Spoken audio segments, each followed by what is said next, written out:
น้ำพุอยู่ไอคอนสยามเด้อท่านผู้ชมเดินสวยงามมากๆเลยโอ้โหสุดยอดจริงๆสวยงามมากๆโอ้โหคนได้ฝากกดไลค์กดแชร์กดติดตามคอมเมนต์ติชมได้เด้อท่านผู้ชมเดิน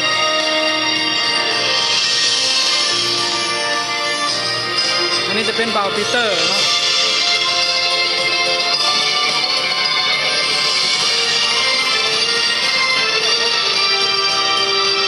คอนสยามเนี่ยจัดใหญ่จัดเต็มให้ดูเลยท่านผู้ชมดูมาดูนี่ไมเคิลแจ็คสันจะเต้นท่านผู้ชมเคยเห็นบอลนี่มาแล้วนี่โอ้โหเต้นเก่งมากๆเลย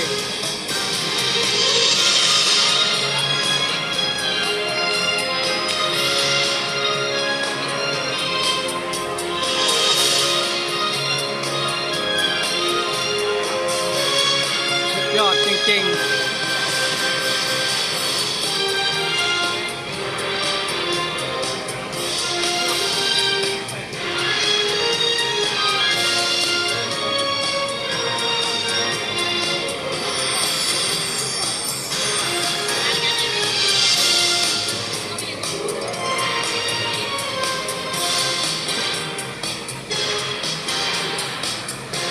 สุดยอดมากๆสวยงามจริงๆเลย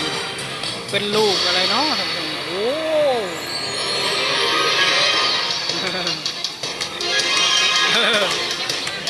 คิดกับไปแก้เอาข่อยจัดเต็มเลยนี่ให้ท่านผู้ชมได้เบิ่งข่อยบ่ได้กดค่าข่อยถ่ายเลยข่อยถ่ายจนจบเลยมัน18 นาทีพอดีจบ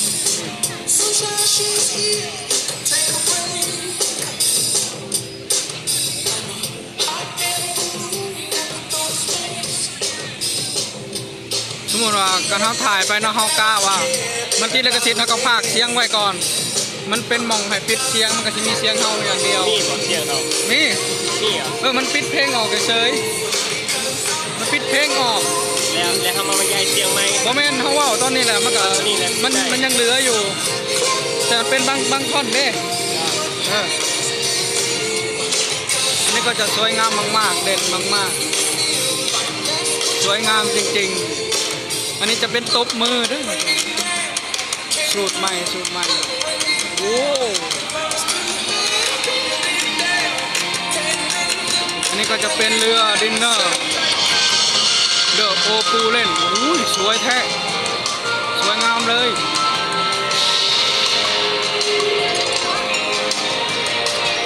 สวยงามมาก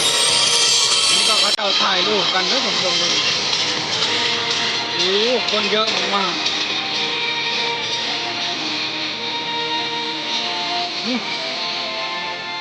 ดู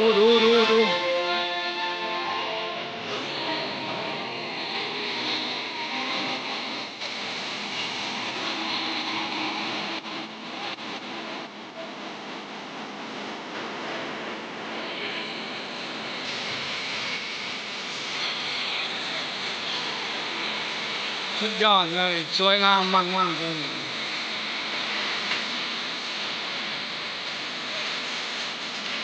โอ้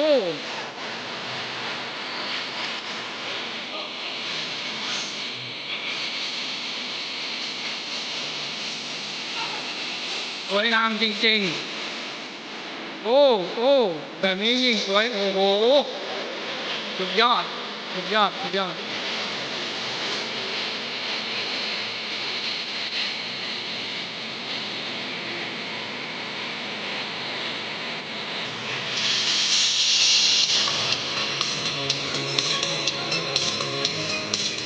แบบนี้ก็สวยงามมากๆเลย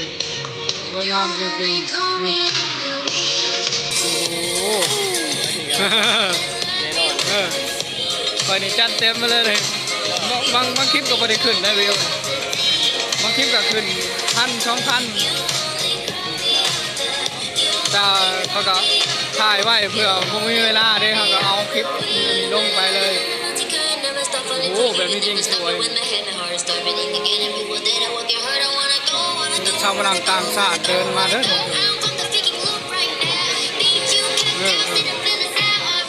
เดียเหรอน่าจะเป็นคนไทยนะเต้นโอ้เต้นแล้วเต้นแล้วสาวเต้นเต้นกับน้ำพุเด้อท่านผู้ชมนี่ก็คือบรรยากาศอยู่ในคอนสยาม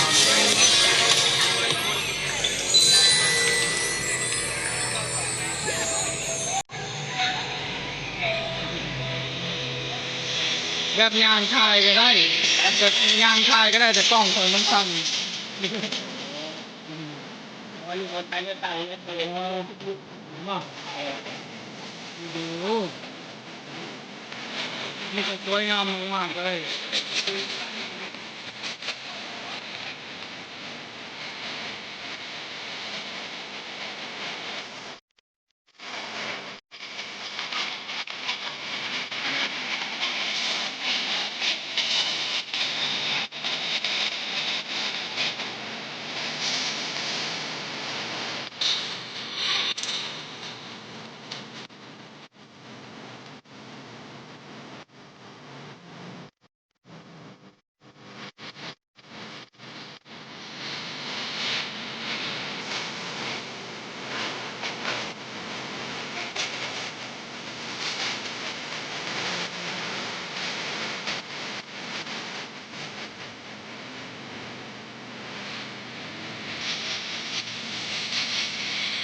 โอ้สวยงามจริงๆ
รับชมการแสดงระบำสาย สุด น้ำ ยอดมาก พบกับรอบถัดไปในเวลา 21 นาฬิกา ๆวันนี้ก็ ค่ะ